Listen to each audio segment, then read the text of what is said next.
ہتھیار تھوڑے رکھتے ہو یا بہت، گھروں سے نکل آؤ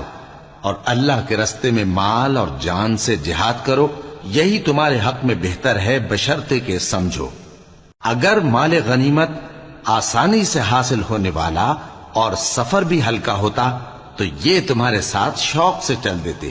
لیکن مسافت ان کو دور دراز نظر آئی تو عذر کریں گے، اور اللہ کی قسمیں کھائیں گے کہ اگر ہم طاقت رکھتے تو آپ کے ساتھ ضرور نکل پڑتے۔ یہ اس طرح اپنے آپ کو ہلاک کر رہے ہیں، اور اللہ جانتا ہے کہ یہ جھوٹے ہیں۔ اللہ تمہیں معاف کرے،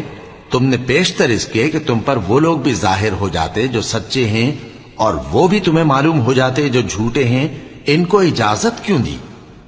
جو لوگ اللہ پر اور روز آخر پر ایمان رکھتے ہیں وہ تو تم سے اجازت نہیں مانگتے کہ پیچھے رہ جائیں، بلکہ چاہتے ہیں کہ اپنے مال اور جان سے جہاد کریں، اور اللہ پرہیزگاروں سے واقف ہے۔ اجازت وہی لوگ مانگتے ہیں جو اللہ پر اور پچھلے دن پر ایمان نہیں رکھتے اور ان کے دل شک میں پڑے ہوئے ہیں، سو وہ اپنے شک میں ڈاواں ڈول ہو رہے ہیں۔ اور اگر وہ نکلنے کا ارادہ کرتے تو اس کے لیے سامان تیار کرتے، لیکن اللہ نے ان کا اٹھنا اور نکلنا پسند ہی نہ کیا،